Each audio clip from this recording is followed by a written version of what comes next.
At first, no one noticed.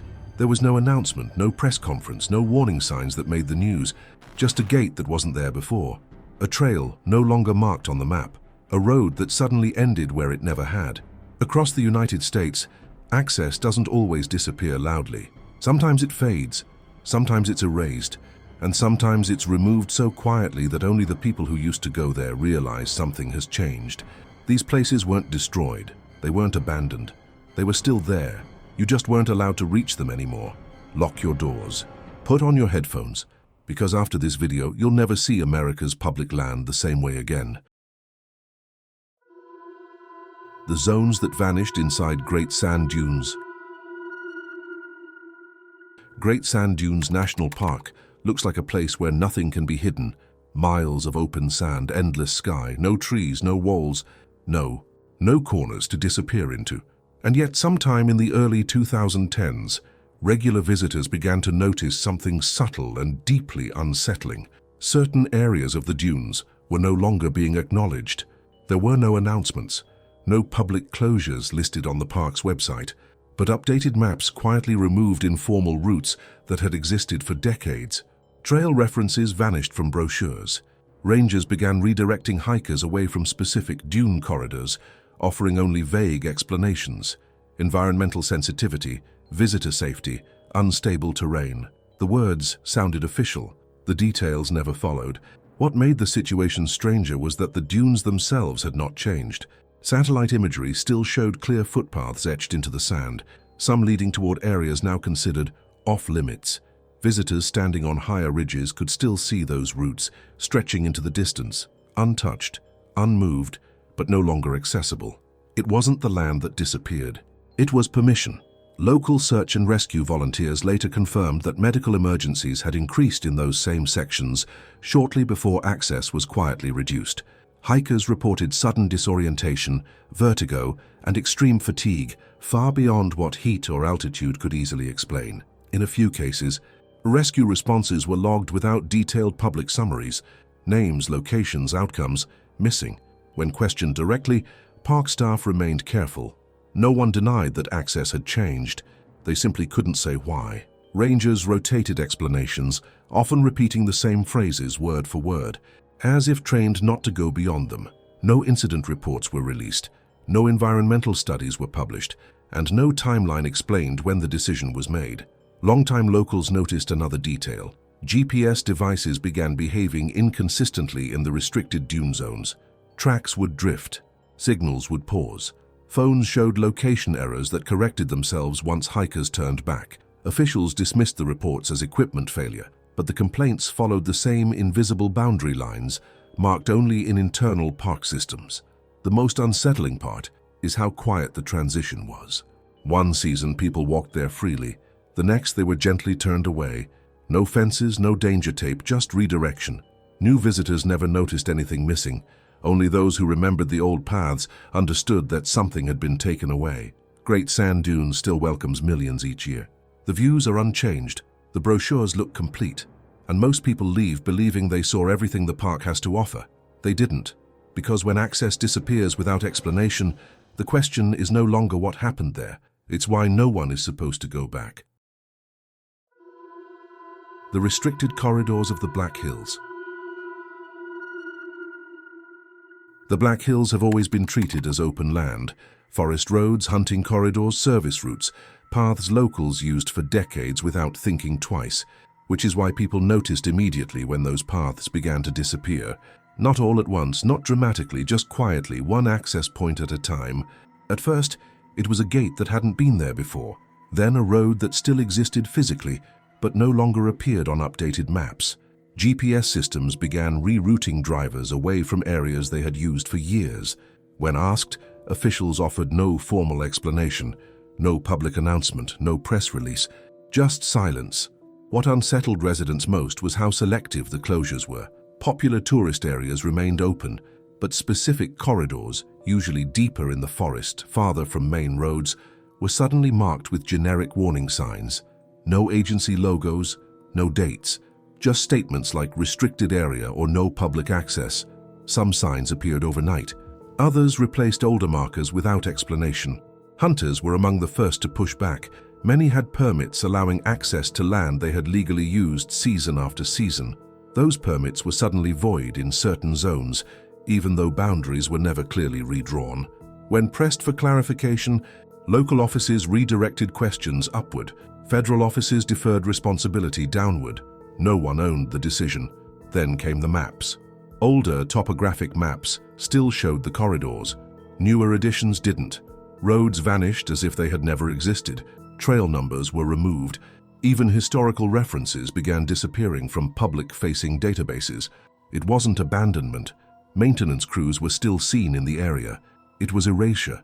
Residents began connecting the dots to what lay beneath the land. The Black Hills sit above layers of federal infrastructure, communications lines, secured facilities, and restricted installations that have never been fully disclosed. Officials denied any expansion, yet the access boundaries told a different story. One former contractor, speaking anonymously, claimed that certain corridors overlapped with zones designated sensitive in internal documents. Not dangerous, not contaminated, just sensitive. He said the word was used often and never explained. What makes the situation more disturbing is the lack of resistance. There were no protests, no legal challenges. The closures were too quiet, too fragmented to draw attention. Visitors unfamiliar with the area never noticed anything missing. Only locals knew something had changed. Today, those corridors still exist. You can see them on satellite imagery. You can stand at the gate and look straight down the road. Trees undisturbed, gravel intact. A path clearly meant to be traveled.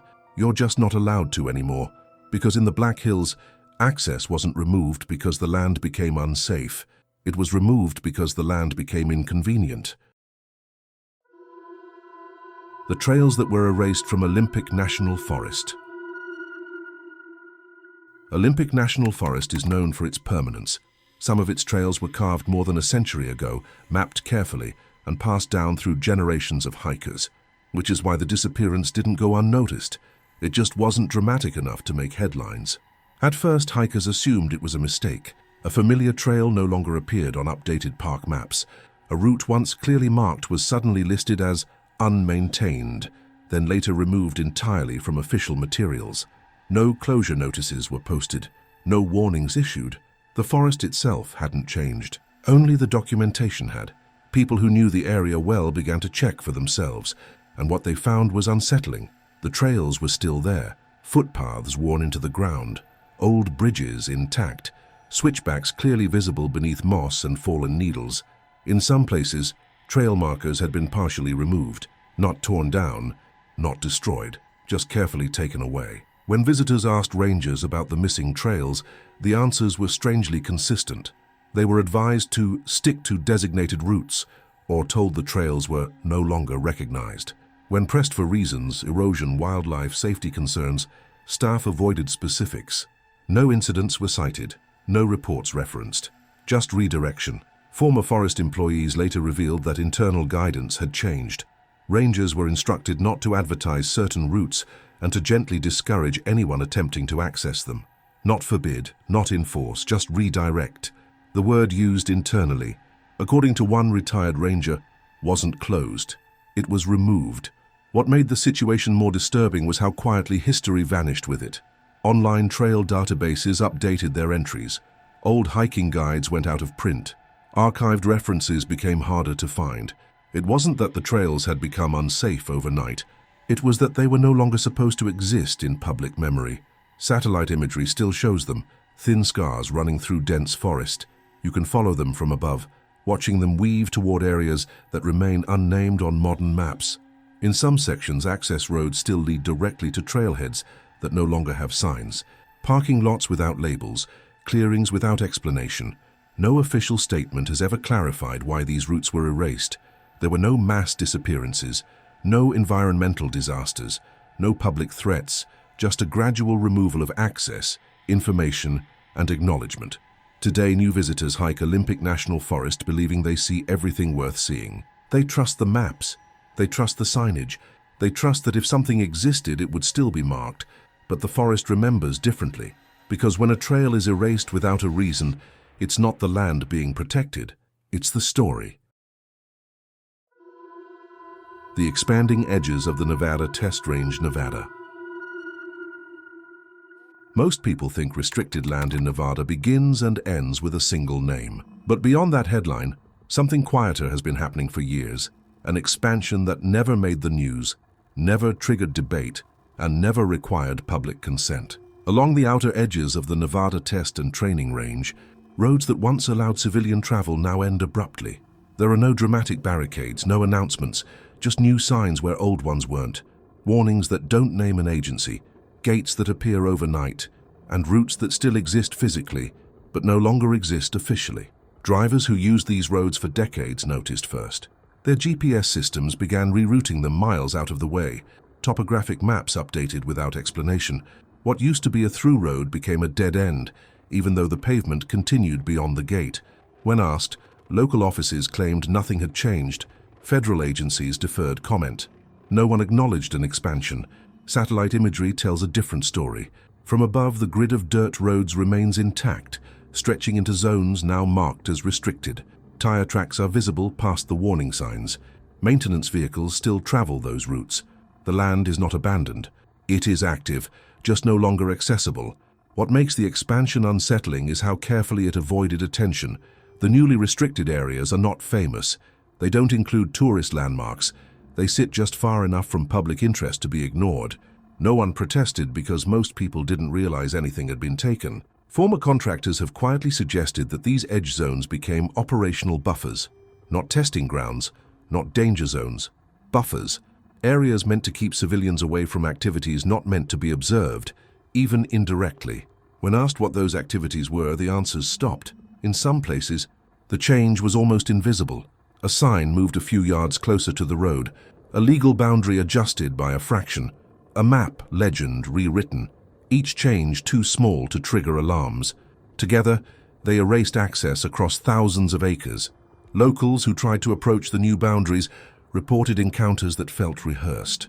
Vehicles appearing quickly, instructions delivered politely but firmly. No threats, no explanations, just a clear message: you're not supposed to be here anymore. What's most disturbing is how effective the method was. No hearings, no lawsuits, no headlines. The access didn't vanish, it dissolved. And once it was gone, it felt as if it had never existed at all. The desert looks the same as it always has. Open, empty, unchanged. But that illusion depends on where you're allowed to stand. Because in Nevada, the most important boundaries aren't marked by fences. They're marked by silence. The disappearing access points of Pisgah National Forest. Pisgah National Forest has always felt permanent. Old roads, familiar trailheads, access points locals used for decades without thinking twice. Which is why people noticed immediately when those access points began to vanish, not with warning signs or public notices, but with locks, barriers and silence. The first closures appeared ordinary. A gate installed at the edge of a gravel road, a sign citing temporary restrictions. But weeks passed, then months, and the gates never reopened. Soon, more access points were sealed. Trailheads that once appeared on maps were quietly removed from park listings. Parking pull-offs disappeared from updated guides. No announcements followed. No explanation was offered. Local hikers and hunters were the first to question it. These weren't dangerous areas. No recent landslides. No wildfire damage. No environmental disasters. Yet when people contacted forest offices, they were told the closures were related to isolated incidents. The phrase appeared again and again: isolated incidents, without dates, reports, or details. What unsettled residents most was the timing. Shortly before the closures, multiple rescue responses had been observed in the same sections of the forest. Helicopters flying low at night, search teams moving through areas normally quiet after sunset. In some cases, roads were sealed within days of these operations, but no public incident summaries were ever released. Maps began to change quietly. Access points that had existed for generations simply stopped being labeled. Online databases updated without comment. Even historical trail references became harder to find. The forest itself hadn't changed, only the way it was presented to the public. Some locals tried approaching the sealed areas anyway. They reported being turned around quickly, politely, firmly, without explanation. No tickets, no warnings, just instructions to leave. One hiker described it as being corrected rather than confronted, as if the goal wasn't enforcement, but discouragement. What makes Pisgah different is how targeted the closures are. Popular tourist trails remain open. Scenic overlooks still welcome visitors. Only specific access points, often deeper, quieter and less traveled, were removed. Not abandoned, not damaged, just no longer available. Forest officials continue to insist there is no cause for concern, no pattern, no broader issue. But they have never explained what those isolated incidents were, why they required permanent access removal, or why no documentation exists for public review. Today, the forest feels subtly altered. Locals drive past roads they used to take without thinking. Visitors trust the maps they're given, unaware anything is missing. And the sealed paths remain visible beyond the gates, undisturbed, intact, waiting. Because in Pisgah, access wasn't removed to protect the forest. It was removed to limit what people might find inside it. The canyons near Lake Mead that were sealed immediately. When Lake Mead began to recede, the country watched with morbid curiosity. Decades of drought pulled the waterline back, revealing boat ramps, rock formations, and objects that had been submerged for generations. But as the shoreline changed, something else happened, quietly, quickly, and without explanation. Certain canyons near the lake became visible for the first time in decades. Narrow passages once drowned by water now stood open, etched into the rock. Before hikers or explorers could reach many of them, access was abruptly removed. Barriers appeared. Temporary fencing became permanent. Signs went up citing restricted areas, though no specific danger was named. What made the closures unusual was the speed. Environmental assessments normally take months, sometimes years. These restrictions appeared in days.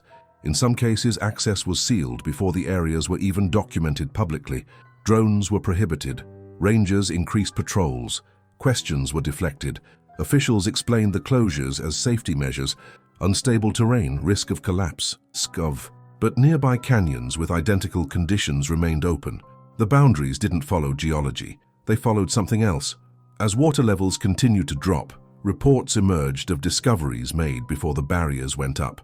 Old structures, tools, artifacts not listed in historical surveys. In one case, visitors described a concrete foundation partially carved into the canyon wall, too deliberate to be natural, too eroded to be recent. No photographs were released. No confirmation followed. The area was sealed days later. Locals noticed another detail. Some of the restricted zones had patrol boats positioned offshore. Even though no boating hazards existed, the water was calm, the shoreline stable.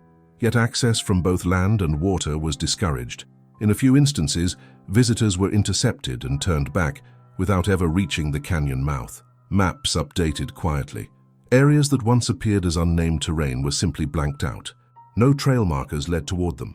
No educational signage explained what had been found or why the public no longer needed to see it. What remains unsettling is how selectively the closures were applied. The lake exposes new ground every month, yet only specific canyons were sealed. Not all, not most, just a few. Each one treated as if it required immediate containment rather than study. Today, tourists continue to visit Lake Mead, unaware that entire sections of newly revealed land sit just beyond view, closed before curiosity could settle in. The water keeps retreating, the shoreline keeps changing, and the barriers remain exactly where they were placed, because when land emerges and access vanishes at the same time, the question isn't what was dangerous, it's what was seen too early. 6 places, all still there, all quietly out of reach. These weren't dramatic shutdowns, they weren't disasters. They were decisions, made without explanation, without debate, and without closure. And that's what makes them unsettling. If you made it this far, thank you. Leave a like if one of these places stayed with you longer than it should have. Tell us which one you'd want answers about, and which place we should investigate next. But remember, some places aren't closed, they're just no longer meant to be found.